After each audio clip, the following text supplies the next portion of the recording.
Envision this scene with every ounce of your focus. This isn't the dead of winter, where the population is swaddled in bulky, shapeless coats that erase their humanity. This is the apex of summer, when the megalopolis swelters and sweats under a relentless sun.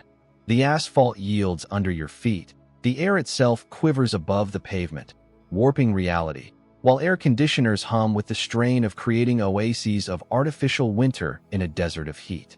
You are at the very heart of this urban sprawl. Maybe you're on a cafe terrace, idly watching the condensation trail down your glass of iced tea. The city's soundtrack, a cacophony of horns, fractured conversations, and echoing footsteps, blurs into a constant drone. You're at ease. Your eyes, like a radar on a passive sweep, drift across the flow of humanity.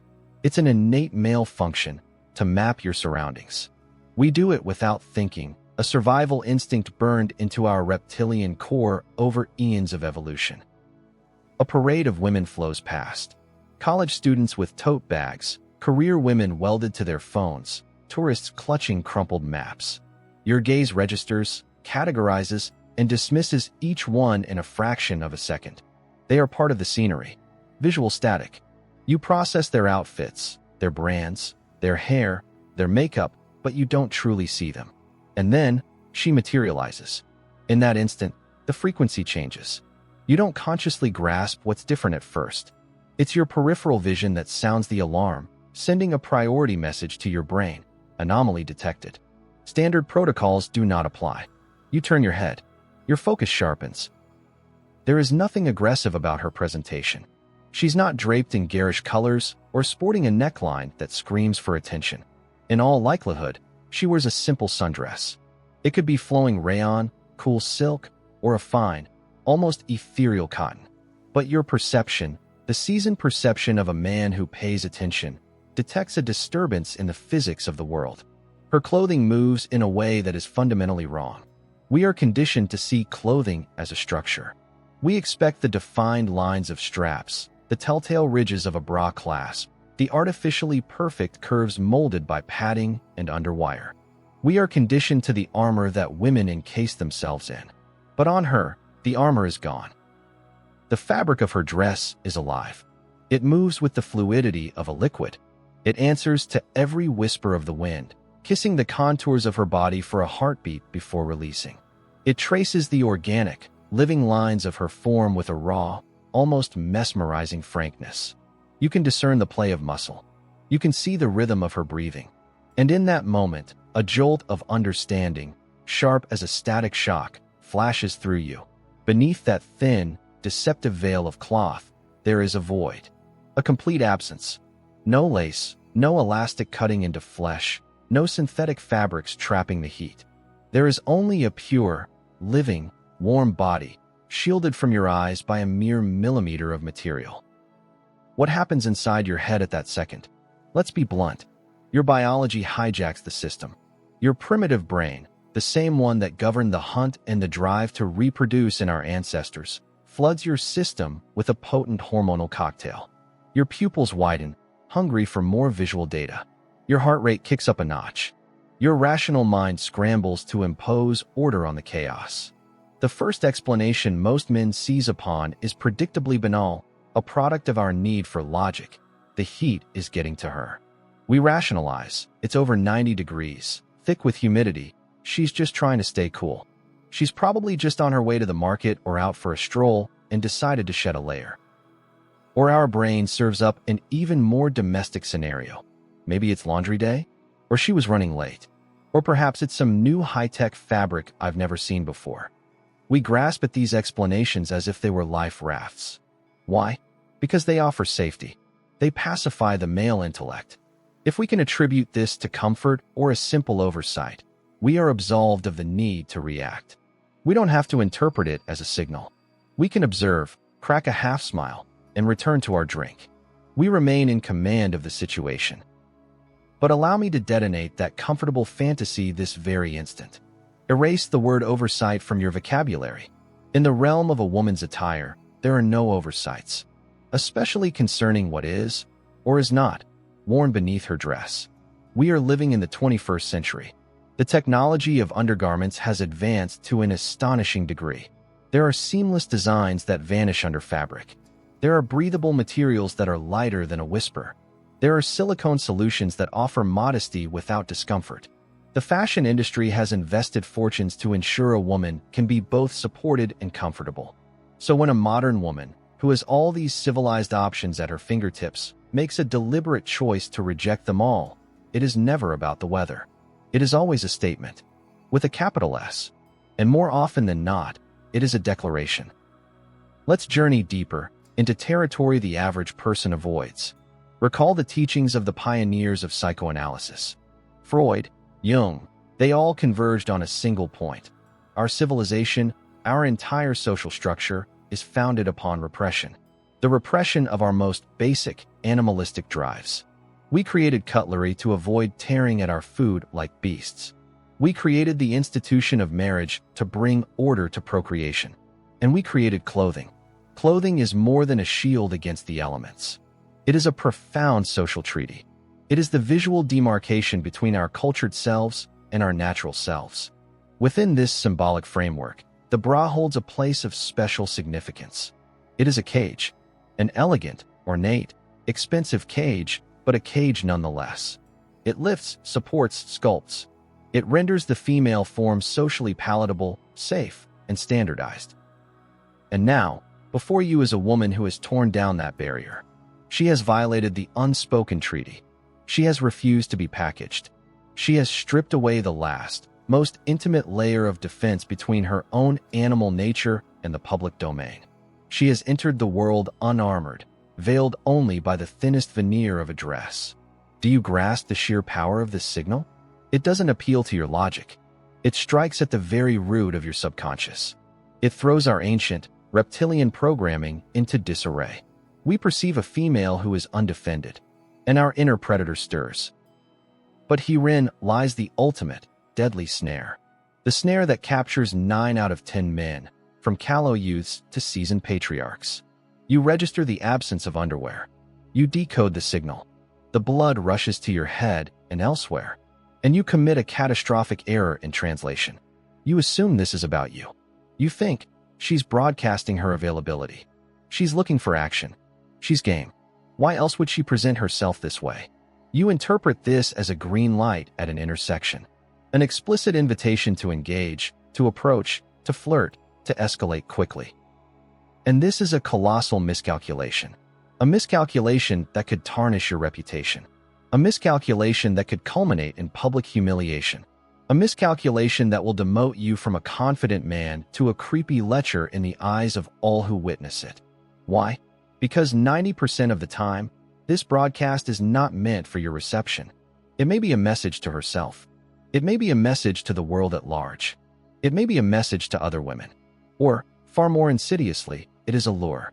A sophisticated, perfectly engineered lure, and by biting, you cast yourself not as the fisherman, but as the fish. You believe you've spotted an easy catch, but in truth, you are the mouse, transfixed by the bait, utterly blind to the steel trap about to snap shut. We must pause and collect ourselves. We must disengage the hormones and engage the intellect. Our purpose here today is not to crudely admire the female form. Our purpose is to conduct a forensic investigation. We will wield the precision blade of masculine reason, cynicism, and observation.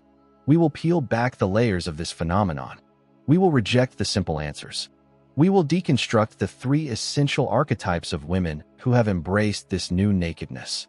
3 profoundly different psychological models. 3 distinct motivations. 3 separate realities. You will learn to differentiate the political statement of a feminist from the pure, primal self-indulgence of a hedonist. You will learn to perceive the gap between one who wages war on the patriarchy and one who is in a love affair with the world. But I must give you fair warning, and this isn't just for effect. All that we cover in the beginning is merely the prelude. It is the grammar school of male psychology. The first 2 archetypes we will encounter, the rebel and the hedonist, are coherent. They are predictable. Once you possess the keys to their psyches, you can read them effortlessly. They can be navigated. They can be engaged. But a third type exists. Elusive, dangerous, clandestine. the type you likely came here to understand. We have named her the Huntress. She seeks not freedom, like the first. She seeks not comfort, like the second. She seeks you. She seeks your weak points. She thrives on your attention and your disorientation. And if, having grown complacent with the first two types, you mistake her for one of them, the match is over before it has even begun. She will consume you and discard the remains without breaking stride. So I implore you, be vigilant. The details are everything. The subtleties are decisive. One misplaced glance, one ill-chosen word, and you have failed the test. But before we plunge into this deep analysis, before we begin our dissection of the female psyche, I have a straightforward request, man to man. Like this material now, as a sign of good faith. This isn't for the sake of algorithms or ego. It is a signal that you and I share a common ground of understanding, that you are prepared to explore mature subjects with honesty, free from both prudery and crudeness, that you value a rigorous, analytical method. And if you are new here, subscribe to the channel, because the examination of that third type, of that very predator that awaits us in the finale, is a piece of knowledge it is far better to possess and never need, than to need in a moment of crisis and not possess. Are you prepared? Then let us begin. The first archetype, the most conspicuous and the most misleading. Type 1. The insurrection against the system. Let us commence our analysis with the archetype that has become a fixture in modern cities. This is a specimen you can find in any global hub, from London to Tokyo. You have undoubtedly seen them. These are women who have weaponized their appearance, turning it into a declaration. We call this archetype the rebel. And if you fail to decipher their code on sight, you are setting yourself up for a series of stinging, painful assaults on your self-esteem. To comprehend our subject, let's visit her natural environment. Picture a hip art gallery, a contemporary exhibition, a loft-style collaborative workspace, or a bustling bar frequented by the artistic and intellectual crowd. You enter, get a drink, and begin to survey the scene. Inevitably, your gaze is drawn to her. She distinguishes herself from the masses not by an effort to please, but by an aura that communicates a profound indifference to your approval. Her aesthetic is frequently built on contradictions. What fashion experts might label as eclectic, in her case, is war paint. Imagine heavy, utilitarian combat boots with thick, aggressive treads, projecting strength and resolve. Juxtaposed with this is a delicate, almost ethereal slip dress on spaghetti straps.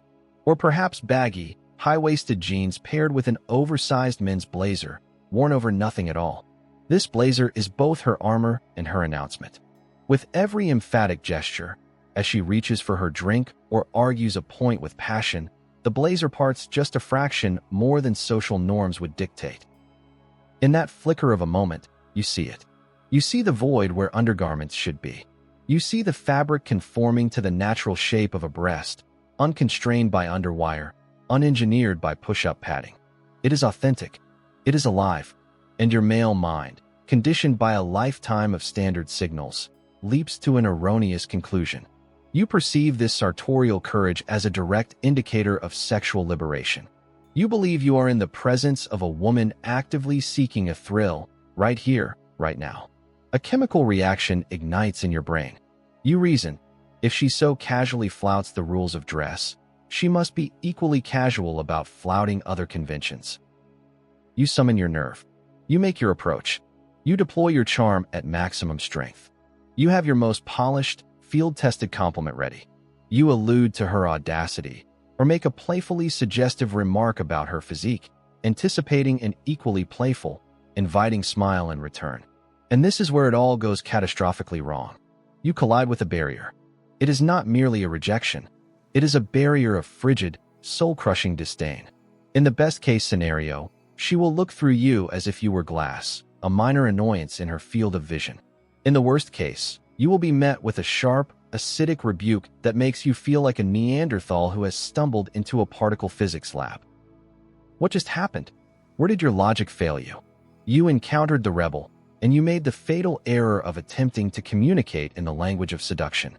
You missed the entire point. Her state of undress is not a summons. It is a declaration of war. Let us dissect her psychology so that you may never fall into this trap again.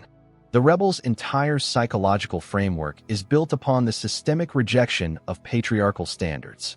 For her, abandoning underwear is a political statement. In her reality, a bra is not a simple garment.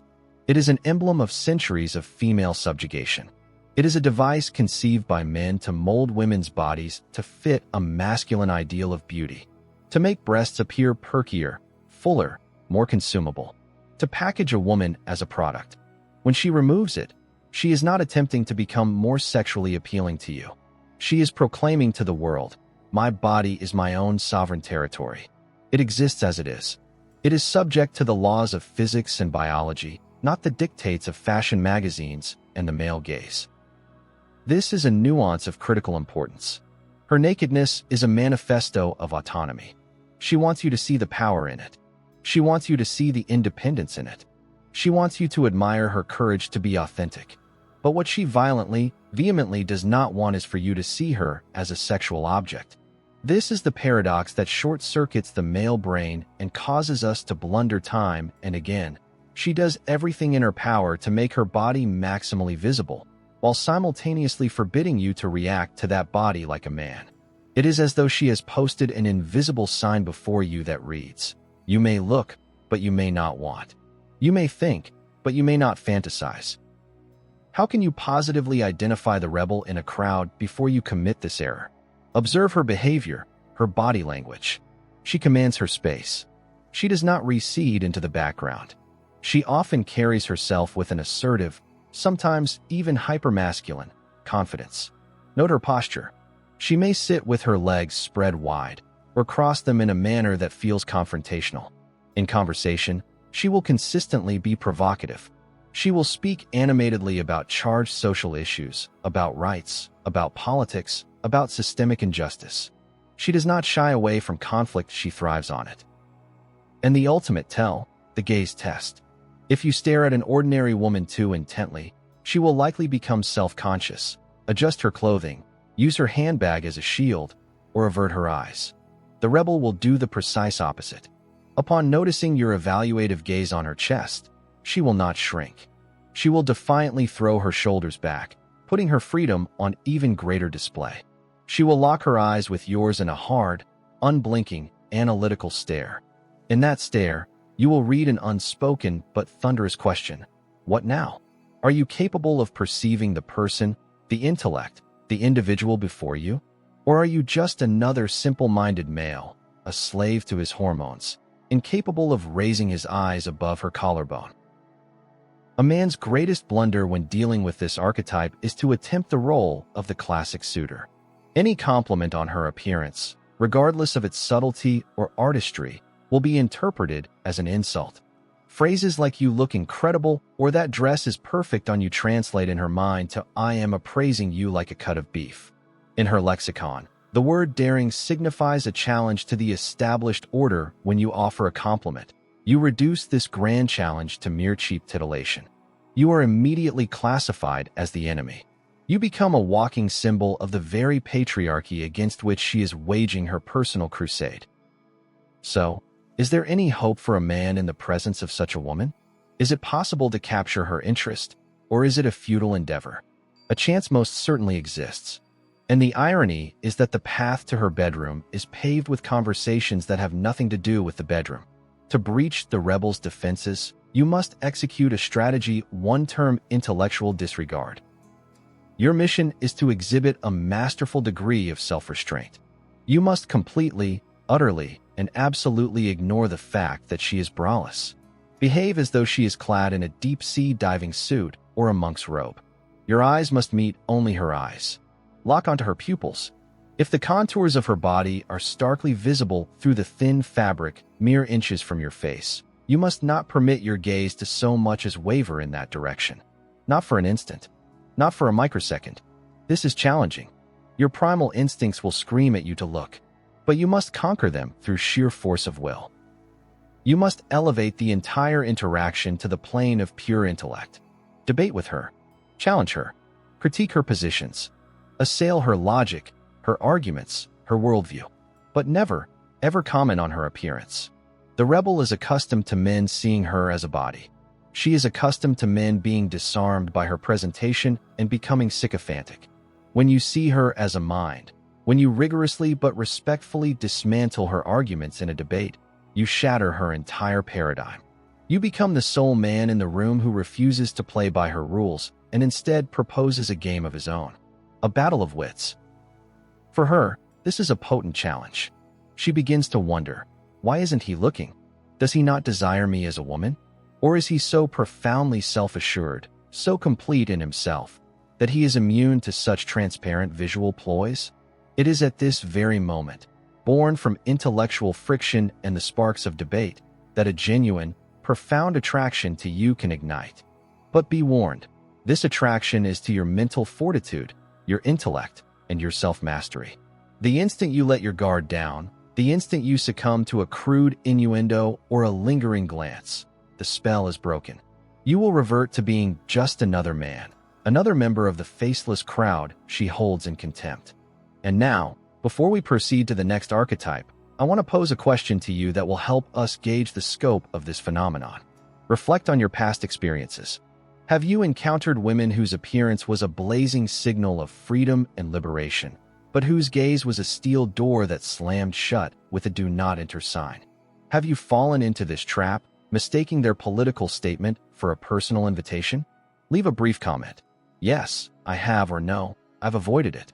It is vital for me to see the real-world data to understand how often we men project our own desires onto reality. We have deconstructed the first archetype. She is loud, she is visible, she is memorable. But frankly, a relationship with the rebel is a demanding enterprise. It is a state of constant negotiation, a perpetual navigation of a minefield where every word must be carefully weighed. But there are women who have shed their undergarments for an entirely different purpose. It has nothing to do with politics. It has nothing to do with fighting the system. It is devoid of aggression. It is about an infinite, languid, animalistic pleasure they extract from every moment of their existence. And to simply witness this is its own form of art, a spectacle reserved for a select few. We will now turn our attention to the women who have made their lives a testament to the cult of sensation. Type 2. The cult of sensations. If the rebel is a conflagration that scorches and requires a safe distance, then our second archetype is the ocean. Deep, warm, dark water in which one can easily drown if one forgets how to swim or lets their guard down. We call this type the hedonist. An encounter with her is a trial of an entirely different nature, demanding not a suit of armor from a man, but the delicate sensitivity of a seismograph. You will never find her in a state of haste. She does not sprint to catch a closing train door or jostle for position in a queue. Her natural habitat is the zone of comfort. You are most likely to encounter her on the sun-drenched terrace of a high-end restaurant during the golden hour before dusk, as the light softens and bathes the city in amber.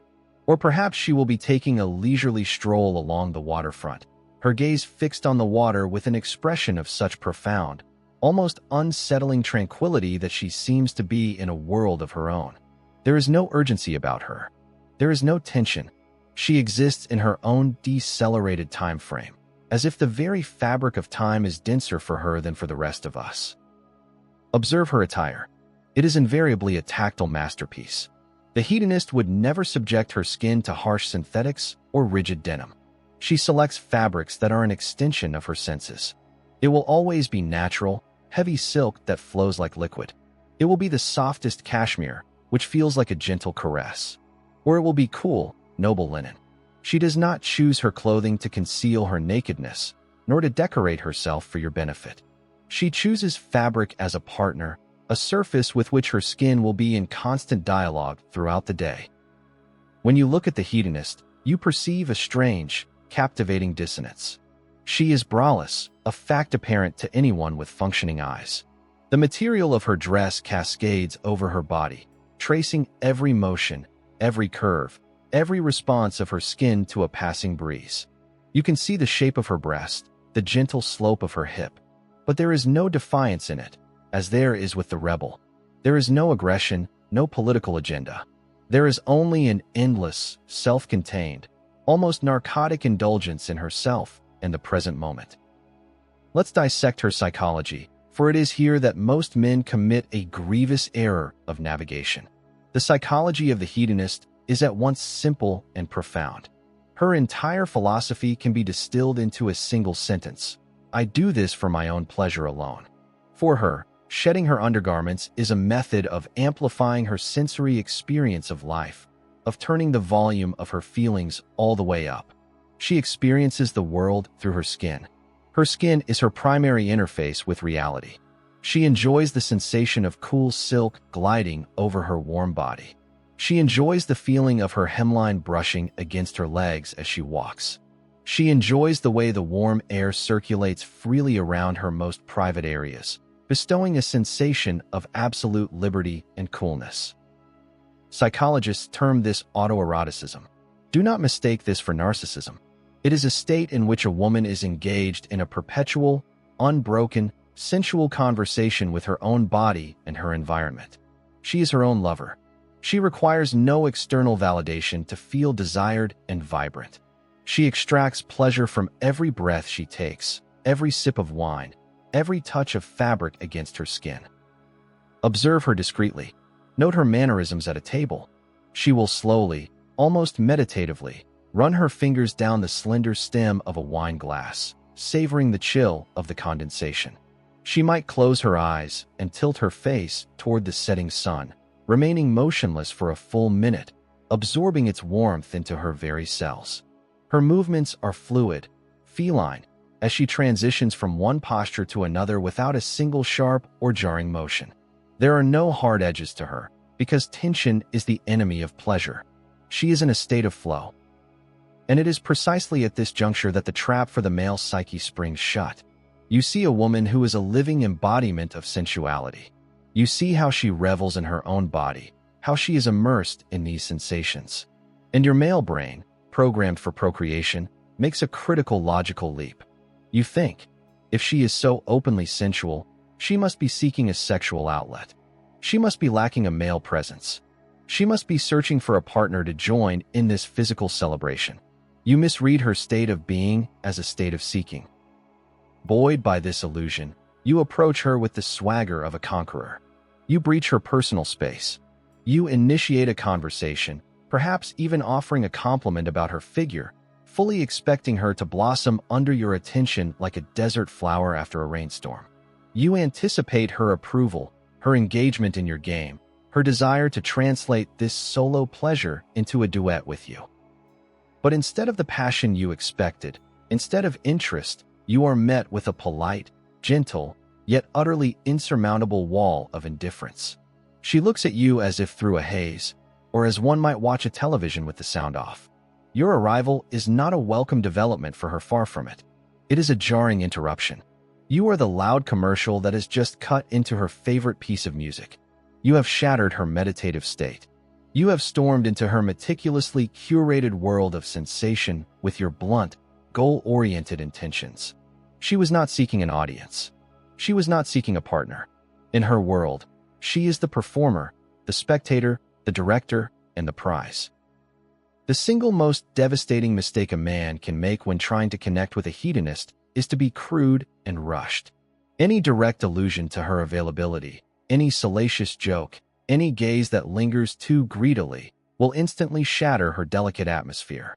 To her, a man who can only see a woman without underwear is a Philistine, a person of low sensibility, incapable of appreciating the beauty of the moment, blind to nuance.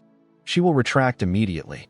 A pane of invisible glass will slide down between you, and you will never again witness the magic that drew you to her in the first place. You will be left feeling as though you have clumsily broken a priceless piece of crystal. So, how does one gain entry into her world? Is there a key to this fortress?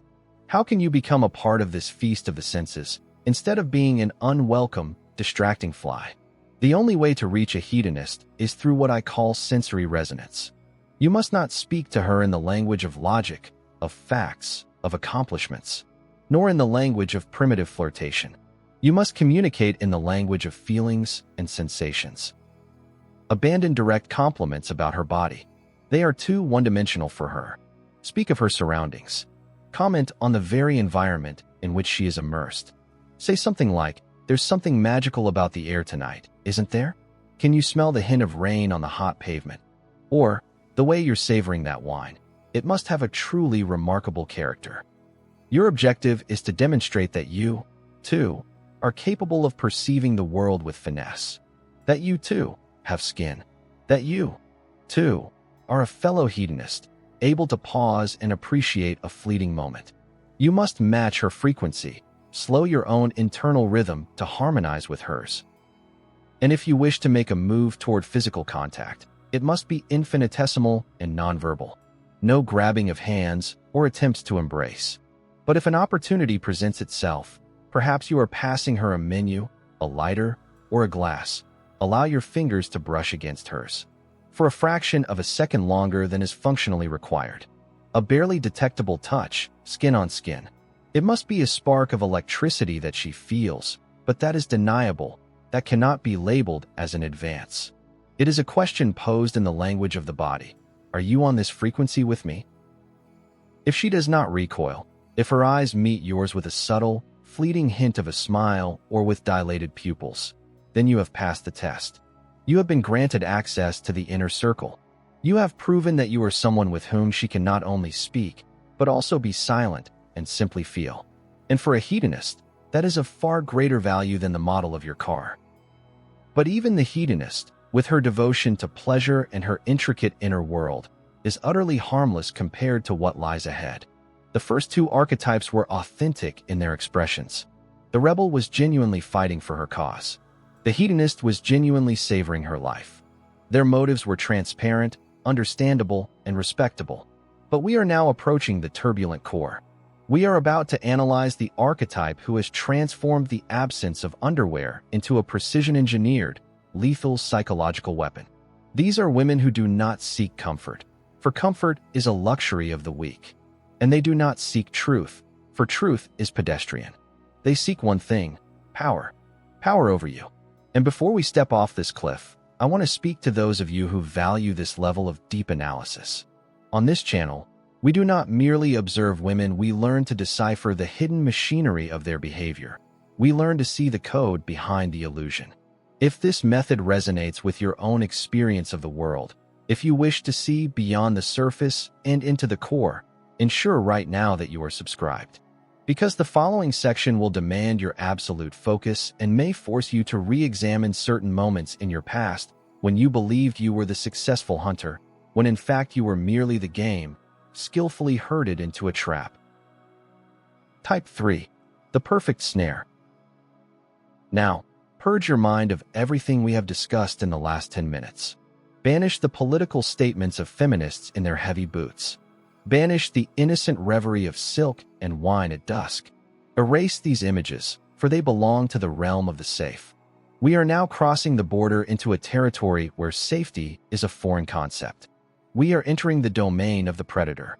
The third archetype is the Huntress, and she is the most lethal, the most calculating, and the most accomplished player you will ever face. Your first contact with a Huntress will likely feel less like a romantic comedy and more like the opening scene of a psychological thriller. You won't even perceive the precise moment when you transition from being the agent of your own decisions to being the object, the target. Unlike the rebel, the Huntress never projects aggression or aloofness. Unlike the hedonist, she is not absorbed in her own world. Her gaze is not turned inward or toward the heavens. It is directed outward. It is a scanning mechanism. Her eyes are a high-performance radar system, actively seeking a signal. And if that radar locks onto you, if you are the one selected from the crowd, you will feel it on a physical level. You may experience a bizarre, illogical flutter of anxiety mingled with a sudden spike of arousal. The feeling of being watched. A subtle shift in the room's atmosphere. This is the sign that her engagement protocol has been initiated. Let us surgically dissect her philosophy, for it is radically different from all that has come before. Her guiding principle is terrifyingly simple. I know you are looking, and your gaze delights me, because as long as I hold your gaze, I control your mind. For the Huntress, going without underwear is in no way a matter of comfort. She is indifferent to the heat, to the bite of an underwire, to the chafe of a seam. For her, The absence of undergarments is a consciously crafted piece of her costume. It is a strategic asset. It is the irresistible lure on her line, buffed to a perfect sheen. She has an intimate, almost academic, knowledge of the mechanics of male desire. She understands our physiological responses better than most medical students, and she deploys this knowledge with the dispassionate precision of a master assassin. She knows the male brain is hardwired to respond to visual cues. She knows that suggestion is invariably more potent than direct revelation. Consequently, she will never give you the whole picture at once.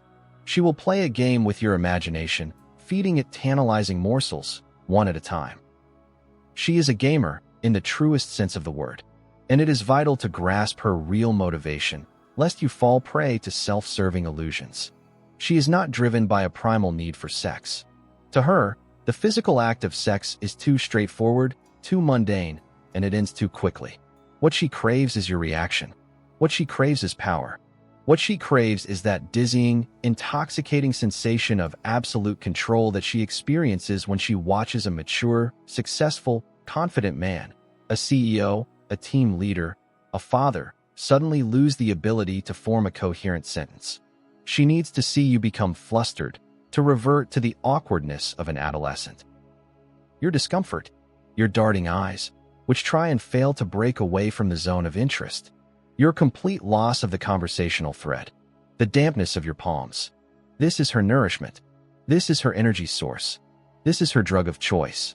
She is a psychic vampire, feeding not on your blood, but on your masculine composure, which she systematically dismantles with a single, perfectly timed shift of her body.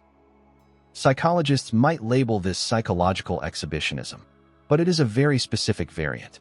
The common exhibitionist derives pleasure from shocking a general audience. The huntress derives her pleasure from the creation of a secret that exists only between the two of you. It is an intimate pact. When she inadvertently reveals her secret to you, she forges an invisible, charged connection. She is effectively whispering directly into your subconscious. I am aware that you saw, and I am aware that you know that I am aware. This is our secret now, and you will be able to think of nothing else. This is a form of mental conquest. While you are struggling to control your primal responses, while you are trying to decide whether you really saw what you think you saw, she remains perfectly composed. Her heart rate is a steady 60 beats per minute. Her expression is one of mild amusement or polite engagement. She is in total command of the situation because she is the author of this scene, and you are merely an actor who has been cast without ever seeing the script. The most perilous aspect of the huntress is that she attacks our most vulnerable points, our ego and our imagination. She infiltrates your mind and begins to rearrange the furniture. She compels you to fill in the blanks. She provides the faintest of visual cues, a mere shadow, a fleeting contour, and your own brain, awash in testosterone and dopamine, does the rest, painting a masterpiece of fantasy. And it is at that precise moment, when your imagination overthrows your reason, that you have lost the game. You no longer see her as a person. You no longer process the words she is saying. You become a zombie, a puppet, following the lure, completely oblivious to the cliff edge just ahead. This was her objective all along.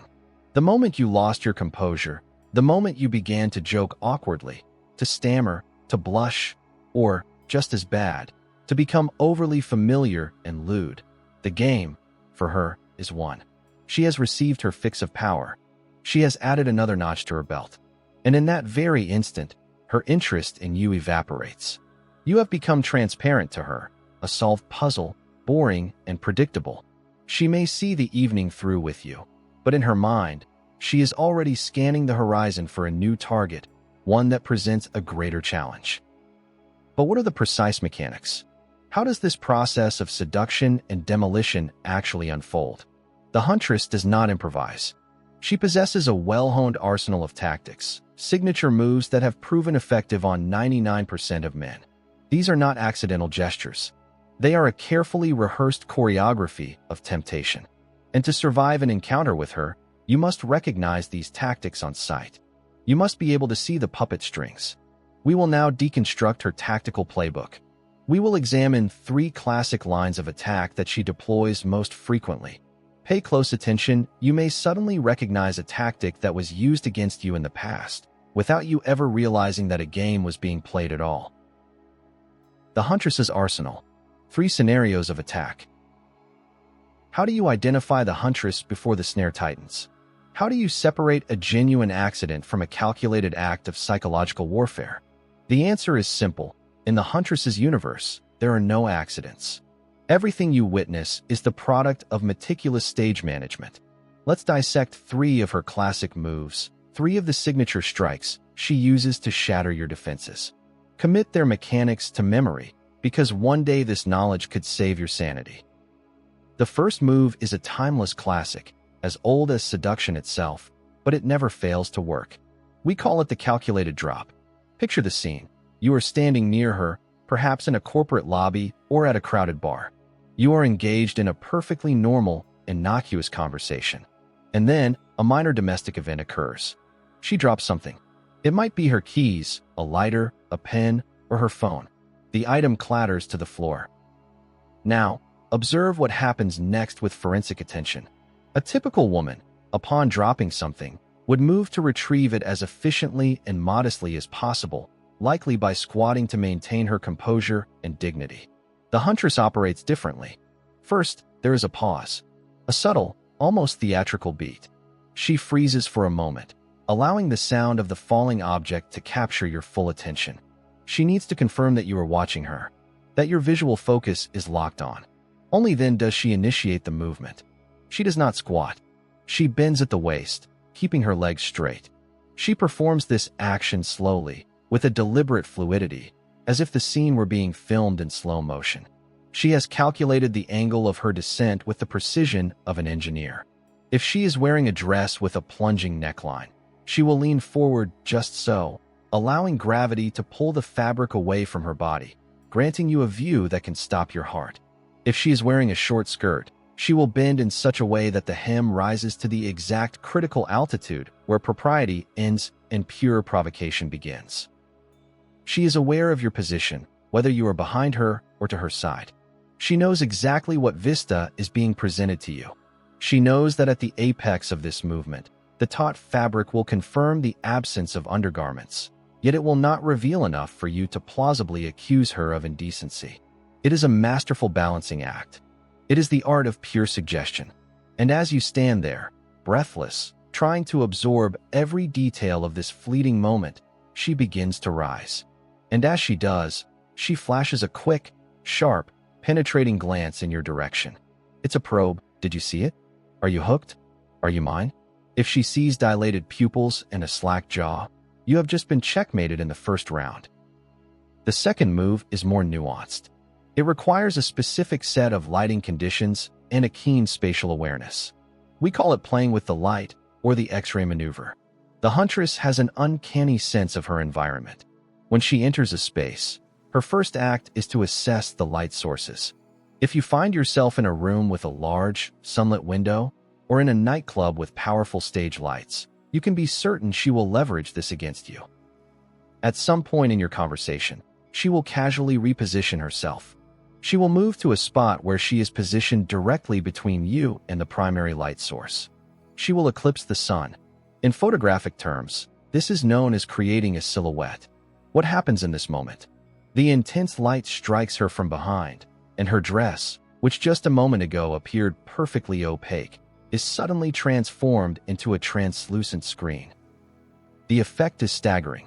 You are presented with a perfect silhouette of her entire form. The lines of her legs, her hips, her waist are rendered with an almost medical clarity through the thin veil of her clothing. You can see with absolute certainty that there are no other lines, no seams of lingerie beneath. There is only body, and she stands there, perhaps nonchalantly stirring her drink or adjusting her hair, carrying on the conversation as if nothing is amiss. But she is watching your eyes. She sees you struggling to maintain eye contact, sees how your gaze is inexorably pulled downward to the spectacle of her illuminated form. She is mentally undressing you with her knowledge. She knows that you are, in a literal sense, seeing right through her, and she is savoring every moment of it. This is psychological exhibitionism of the highest caliber. She forces you into the role of a voyeur, a peeping Tom, while she herself has flung the door wide open. This generates an immense internal tension. You are trying to behave like a gentleman, but your brain has been short-circuited by the visual overload. And finally, the third move. The most aggressive. The most cinematic. This is the skirt game. You may recall the iconic scene from Basic Instinct. Of course, in a real-world scenario, the Huntress is more subtle, less theatrical, but the underlying principle remains the same. She deploys this tactic when you are seated opposite one another. In a restaurant, across a boardroom table, in a hotel lounge. The physical barrier between you is negligible. She is seated with her legs crossed. This is a closed posture, one that ostensibly communicates a degree of reserve. But at a chosen moment, she will decide to uncross and recross her legs. She executes this movement with deliberate slowness. As one leg moves over the other, the hem of her skirt or dress accidentally lifts higher than intended, or the slit of her dress falls open. For a microsecond, a single frame in the movie of your evening, your eyes are granted a glimpse of her inner thigh, unadorned, bare skin. Another variation on this theme. She will simply sit there and begin to absent-mindedly smooth the fabric of her skirt. Her hand will travel down her thigh, ostensibly to iron out a wrinkle, but its true purpose is to draw your eye to the very area where the fabric is stretched most tautly. She is directing your focus. She is using her hand as a pointer, saying, "Look here." Notice the lack of boundaries. At this moment, the most insidious part of the attack occurs. It does not happen on your retina, it happens inside your own mind. The Huntress has breached the walls of your skull and is now running the show. She has given you a mere suggestion, a fleeting image, a single piece of a larger puzzle. And your own brain, supercharged with testosterone, immediately completes the picture. It extrapolates from that single glimpse to a vision of total nudity. And it is at this point that you are irrevocably defeated. You can no longer see her as a person, a colleague, a conversational partner. You can no longer hear the content of her words. The audio track of your evening has been muted. There is only the visual. You become her puppet, a zombie following a scent trail. You are ready to agree to her terms, to sign the contract, to buy her whatever she desires, simply to prolong the game. This was her sole objective. The moment you lost your composure, the moment you began to chuckle foolishly, to get your words tangled, to blush, or, conversely, to descend into crass innuendo, for her, the hunt is over. She has received her dose of power. She has confirmed her control over you. She has mentally added your name to her list of conquests. And in that same instant, her interest in you dies. You have become transparent, a solved problem, a boring specimen. You have become predictable. And for the Huntress, predictability is the antithesis of excitement. But is there truly no defense? Are we men condemned to be the victims of these machinations every time we encounter an attractive woman who has chosen to go without underwear? No. There is a way to disrupt the game. There is a counter-move so effective it can destabilize even the most seasoned, cynical Huntress. It is a method that demands nerves of forged steel, the patience of a sniper, and absolute dominion over your own primal instincts. We call it the three-step counter-snare.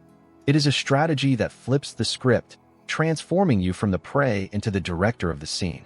It is the only thing that can command a Huntress's respect, and perhaps even her fear. And we will now deconstruct the mechanics of this antidote with surgical precision, step by step. Are you ready? Then let us proceed to the endgame. The antidote. The three-step counter-snare. The situation has reached its critical point. You have identified your opponent as a Huntress. You have just witnessed her move, the accidental drop, the crossing of the legs, the silhouette against the light. At this moment, time must seem to slow down for you. The entire universe contracts to this single interaction.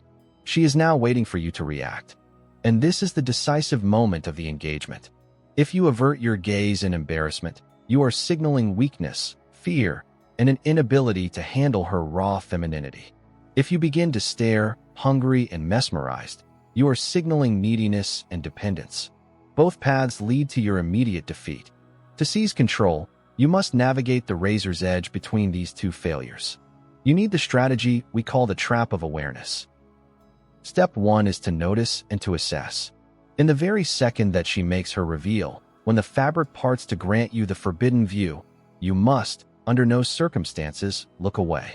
This is the most difficult part, as it goes against all social conditioning, but it is absolutely essential. Look directly at what she is offering. However, your gaze must be of a very particular quality. You must surgically remove all lust from it. Deactivate the rutting male. Instead, activate the cool, detached interest of a scientist, a surgeon, or a master art critic. Imagine you are not looking at a woman's nakedness, but at a flawlessly carved marble statue in a gallery, or at a complex architectural diagram. You do not desire to consume it or possess it, you are studying it. You are analyzing its form. You are appreciating its aesthetic qualities. Hold this gaze for a steady beat. Do not blink. Maintain it for precisely 1 to 1.5 seconds longer than conventional politeness would allow. That extra second is your opening salvo. With this action, you transmit a powerful nonverbal message. I see your move. I see your body, and I am not intimidated by it. The sight of your skin does not unravel me. I possess the strength to observe it calmly and analytically. This is profoundly disorienting for her. She anticipated either shame or raw desire instead. She is met with the icy composure of a fellow professional. Step 2 is the return to baseline. Immediately following this pregnant pause, with no transition whatsoever, and without any change in your facial expression, you must lift your gaze back to her eyes. Do this smoothly, but with unmistakable firmness. Then, instantly resume the conversation exactly where it was interrupted, as if nothing at all has happened, as if you had just glanced not at her thighs, but at your watch to check the time. If you were discussing market trends, you continue discussing market trends. If you were talking about a recent film, you return to the film. The cadence of your voice must not falter. Your breathing must remain even. This maneuver is like a bucket of ice water to the Huntress. It is a powerful act of devaluation against her primary weapon. She has just deployed her signature attack. She has played her ace, and you have simply acknowledged it and moved on. You have demonstrated that your mind, your thoughts, the subject of your conversation, are more compelling to you than her physical form. You have relegated her most potent provocation to a position of secondary importance. This is a staggering blow to her predator's ego. She is accustomed to being the sun around which all planets orbit. You have just classified her as a minor moon. Step 3 is the delayed strike. This is the coup de grace that permanently alters the power dynamic. After you have smoothly returned to the conversation, you must bide your time. Be patient. Give it 5, 10, perhaps even 15 minutes. Allow her to regain her composure. Let her conclude that her gambit failed, that you are simply dense or unobservant. Let her guard drop. Continue to interact in a neutral, friendly, and calm manner. And then, at a completely random and unexpected moment, when the conversation has drifted to some abstract topic, art, travel, architecture, food, you pause. You go silent. You look her directly in the eye with a faint, almost imperceptible, knowing smirk. And you deliver the line that closes the loop. You say, you have remarkable taste. And not just in your choice of clothes. Then you hold a micro beat, allowing the full meaning of your words to land.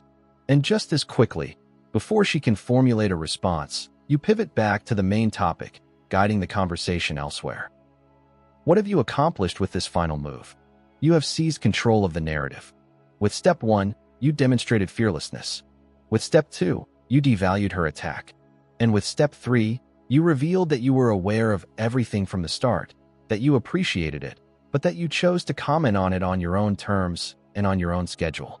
You took the power back. You complimented her taste, her skill as a player, not her body. It is a subtle, elegant acknowledgement of her game. You have said to her, I see you, I see your strategy, and it's a good one, but I am playing a bigger game. From this moment on, she will see you in a new light. In her eyes, you will no longer be prey. You will be a peer, and quite possibly, the only man in the room worthy of her genuine, undivided attention. The new reality. Final thoughts. We are living in a fascinating era, a time when traditional boundaries are dissolving and social codes are being rewritten in real time. Women are foregoing underwear, and this is a simple fact of modern life to which we, as men, must adapt. This is the new landscape of our cities, our workplaces, and our social lives. But now, after absorbing this material, when you next step out your door, you will see the world through a different lens. You now possess the keys. You have the map to the minefield. The next time you witness that evocative silhouette beneath a thin summer dress, you will not simply react like a biological automaton. You will not guess. You will analyze. You will see with greater depth. You will recognize the rebel and move on with a quiet respect for her private war, without attempting to impose your own game upon her. You will recognize the hedonist, and, perhaps, you will be able to share in her moment of pure, unadulterated beauty, without tainting it with crudeness. And most importantly, you will recognize the Huntress. You will meet her predatory gaze with the calm, self-assured smile of a man who knows the rules of the game even better than its creator. This knowledge grants you freedom. Freedom from being manipulated. Freedom from making costly errors. The freedom to be the one who chooses, rather than the one who is chosen. And always remember, nakedness is not always a summons to sex. Sometimes, it is a test of your intelligence. Sometimes, it is a trial of your self-control. And now, you are fully prepared to pass that test with honors. And now, I am genuinely curious to hear your thoughts. Which of these three archetypes resonates most with your own experiences? Have you ever been caught in a huntress's snare? Or perhaps you have developed your own, unique counter-tactic that has proven effective? Share your story in the comments. Our collective masculine experience is the greatest resource of this community, and it's possible that your comment could be the one that helps another man avoid a fatal mistake. Share, discuss, and I will see you in the next analysis. It has been an honor.